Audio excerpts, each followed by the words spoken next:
podcast est réalisé avec le soutien précieux de More. Parce que nous sommes des entrepreneurs tout comme vous.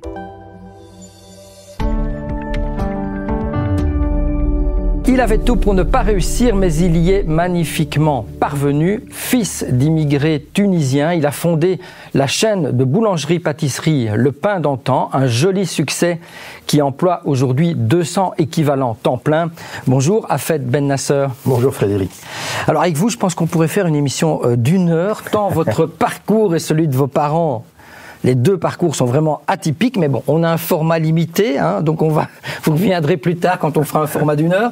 Ma première question, elle est très simple. Est-ce que vous êtes surpris du succès de votre chaîne Le Pain d'Antan ? Waouh, la question. Je suis surpris de ce que la vie m'offre. J'ai envie de dire ça comme ça. Donc, quand je vois mon parcours et d'où je viens et où je suis, ouais, je peux dire que la vie est pleine de surprises.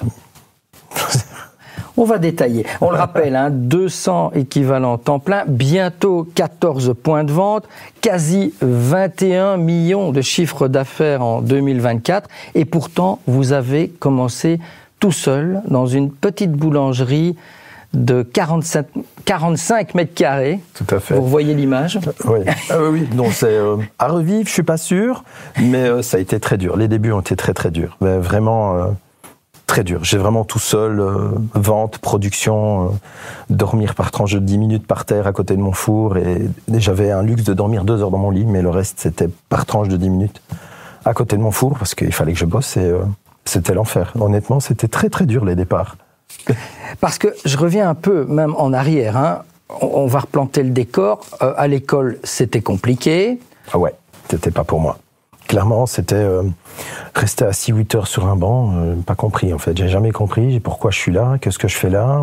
Mes parents n'ont pas été à l'école, donc ils n'ont pas pu m'expliquer la raison en fait. Moi, il fallait qu'on m'explique, mais voilà, j'étais vraiment que ce que je fais ici. Donc ça m'allait pas, ça ne m'allait pas du tout. Et le parcours scolaire, pas de grandes études. Vous avez fait les humanités... les 3 premières professionnelles. Professionnelles, en hôtellerie. Et puis... vous êtes devenu après apprenti boulanger. Apprenti boulanger. Mais avec quelle perspective d'avenir au départ ? Parce que là, je rappelle, maintenant, c'est une boîte qui vaut 21 millions de chiffre d'affaires. On revient en arrière. Comment vous avez fait ? Alors, comment j'ai fait ? La perspective, c'était à 15 ans et demi, je devais choisir un métier. Donc, j'étais face à mon père et je devais choisir un métier. Et j'avais compris que ce métier devait subvenir aux besoins de ma femme et de mes enfants et que je devais assumer ce métier toute ma vie. Et donc, j'avais compris que je devais être le meilleur pour pouvoir demander une augmentation à mon patron pour pouvoir subvenir aux besoins de ma femme et mes enfants. Et donc, c'était pas sans stress quand je choisis le métier de boulanger. C'était d'abord boulanger. Je disais à mon père boulanger-pâtissier et mon père m'a dit ne fais jamais ça. Il me dit tu travailles la nuit, les jours fériés, les week-ends, jamais ça. Les femmes détestent ça. Alors il dit monte dans ta chambre et choisis un autre métier. Et j'adore les voitures et donc je suis descendu, je lui ai dit mécanicien. Et il m'a dit jamais, tes mains seront noires et t'auras beau les laver autant de fois que tu veux, elles seront noires. Fais boulanger, tes mains seront propres. Et je suis parti de là en fait. Et il fallait que je sois le meilleur. Et très vite, j'ai bossé comme un fou. Et vous aviez du talent, et vous avez toujours du talent, mais c'est ça qui a été l'élément déclencheur quand même. En fait, je dirais pas talent en fait. J'ai pas cette prétention-là, c'est vouloir bien faire.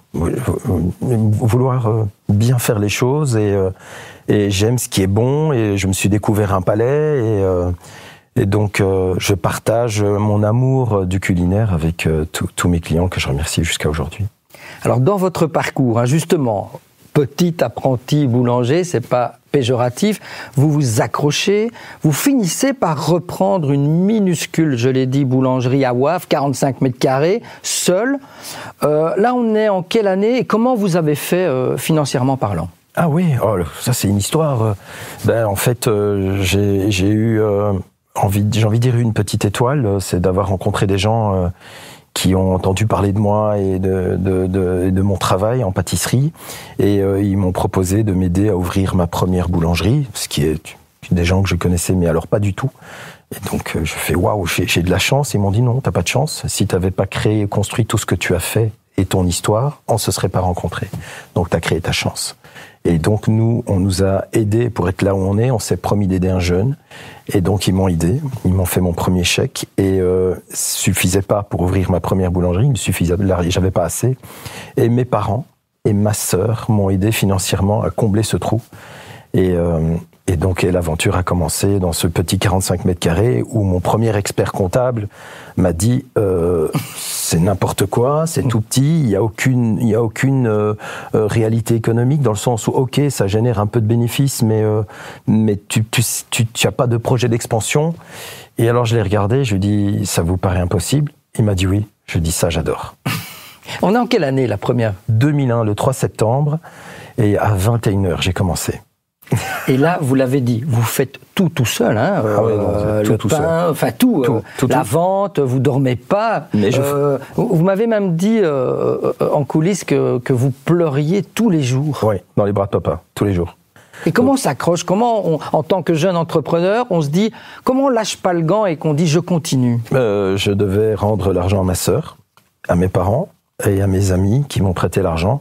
Et ça, m'enfuir et déposer tout le monde, c'était pas possible. Donc je devais me battre.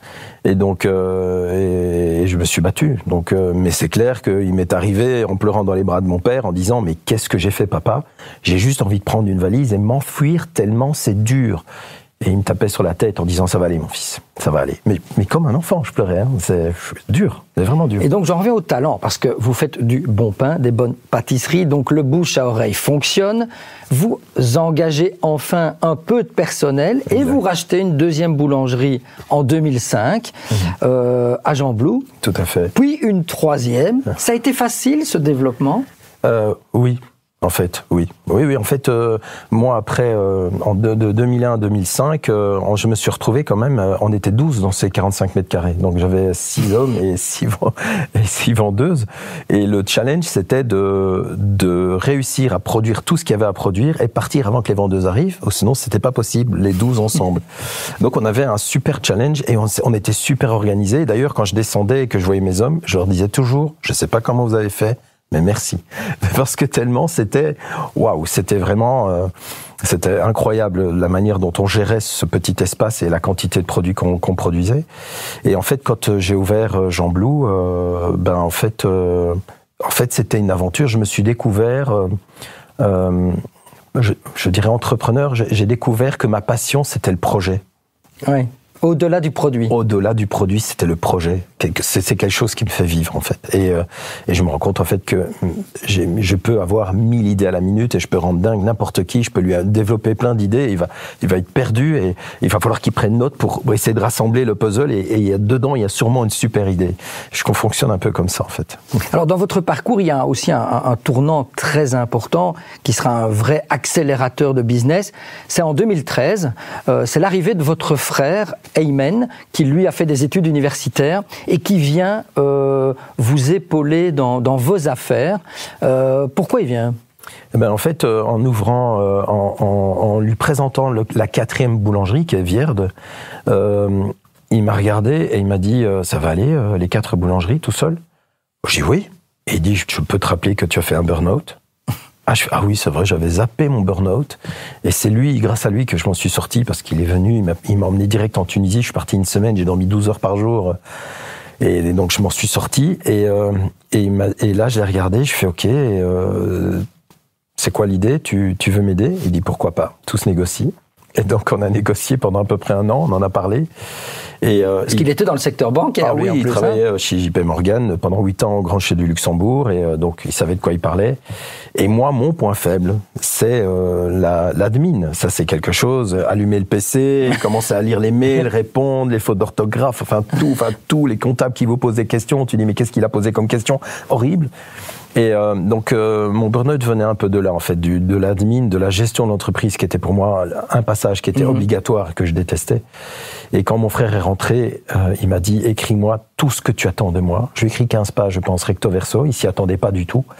Et je suis resté une semaine avec lui et je l'ai abandonné. Et en fait, j'ai fait ce que j'aimais le plus, c'est être avec mes hommes, le contact humain avec mes clients, avec mes hommes, le développement des produits et développement des projets, et je m'occupais plus de la nuit. De rien. Et lui était... Et en fait, on s'est rendu compte qu'on était complètement complémentaires. Et après, on s'est rendu compte qu'on se connaissait pas, parce qu'il est quand même 9 ans plus jeune. Et donc, on part en vacances une fois par an, tous les deux, entre 10 jours et 15 jours, pour apprendre à se connaître. Les gens vous disent, mais qu'est-ce qu'il raconte? Mais oui, voilà, donc 9 ans d'écart, c'est quand même quelque chose. C'est important. Et donc, Et aujourd'hui, il est directeur général, mais vous continuez à prendre les décisions stratégiques à deux? Toujours. Ouais. Donc ça veut dire... Ça reste votre entreprise aussi. Ça reste mon entreprise. Lui, il gère tout ce qu'il y a à gérer et il le fait remarquablement bien. Et puis tout ce qui est développement et des décisions très importantes, alors c'est d'office, je suis là et je donne... mon accord ou pas, en fait, au projet. Et dans la dimension familiale, vous parliez de votre sœur qui vous avait prêté de l'argent. Elle a aussi finalement rejoint l'entreprise. Qu'est-ce qu'elle fait, elle, aujourd'hui, elle s'occupe de l'approvisionnement de l'entreprise, de la gestion des stocks, des horaires, des paiements. Elle aime pas que je dise ça, mais c'est un peu un couteau suisse. Ma sœur, elle est exceptionnelle. Elle est toujours là la première, elle part la dernière. Elle est incroyable. Donc, elle... Très belle histoire, hein, le pain d'antan, je le rappelle, hein, bientôt un 14e point de vente, un scoop. Stockel, place du Mont, on arrive. D'accord, en novembre. Donc, en novembre, si tout va bien, et ça va être une très belle aventure, parce que c'est vraiment un endroit très, très prestigieux. Et donc vous avez réussi à imposer cette marque, hein, le pain d'antan, elle est connue. Je l'ai dit, hein, je le répète, parce que c'est hallucinant, 21 millions de chiffre d'affaires. Vos parents, ils vous disent quoi ? Alors mon père, j'ai toujours vite, mon père, j'ai toujours été un voyou à ses yeux, donc parce que j'étais le boulanger, ma sœur universitaire, mon frère universitaire, donc moi j'étais un voyou. Et donc il m'a vraiment jamais considéré, c'est un boulanger. Et quand j'ai ouvert la boulangerie, que je dormais par terre et que j'avais des yeux comme ça et que j'avais perdu 20 kilos tellement je travaillais, il est venu dans la boulangerie, il s'est caché comme ça, il m'a regardé et il m'a dit « Viens ». Et je suis arrivé, je lui ai fait « Oui ». Qui t'a appris tout ça? Qui t'a appris à parler avec les clients comme ça? Qui t'a appris à être comme tu es? Il dit, c'est pas la famille, ça vient pas de chez nous. Je dis, c'est à mon avis Dieu qui m'a donné ça, papa. Et là, il me prend dans ses bras pour la première fois et il me dit, je suis fier de toi. Ça vous a... Et là, j'ai fait, waouh, papa, je savais pas que la barre était si haute, qu'il fallait dormir par terre et travailler 20 heures par jour pour que tu sois fier. Si j'avais su, j'aurais peut-être abandonné avant. Et donc là, maman et papa me disent qu'ils sont fiers de moi, que chaque jour Dieu fait, ils le disent tous les jours.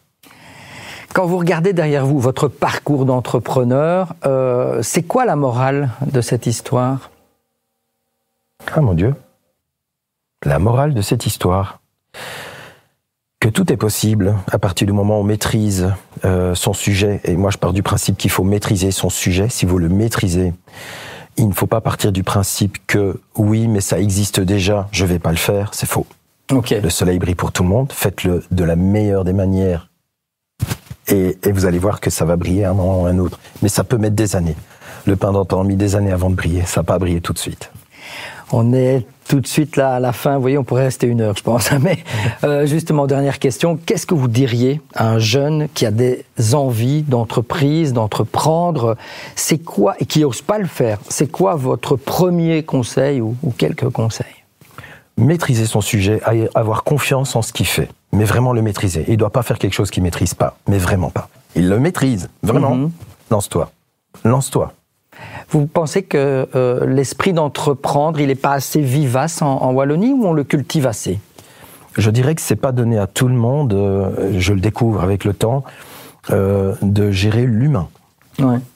L'humain, déléguer, s'entourer, c'est pas donné à tout le monde. Je m'en rends bien compte. Vous pouvez être entrepreneur, excellent entrepreneur, et puis vous allez engager des personnes pour pouvoir vous aider parce que votre entreprise brille et tout seul, c'est pas possible, il faut vous faire aider.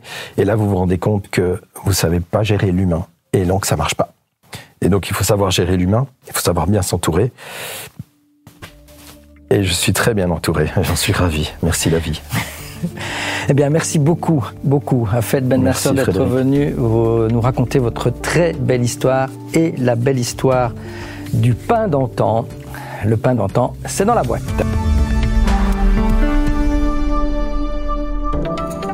E-facturation obligatoire?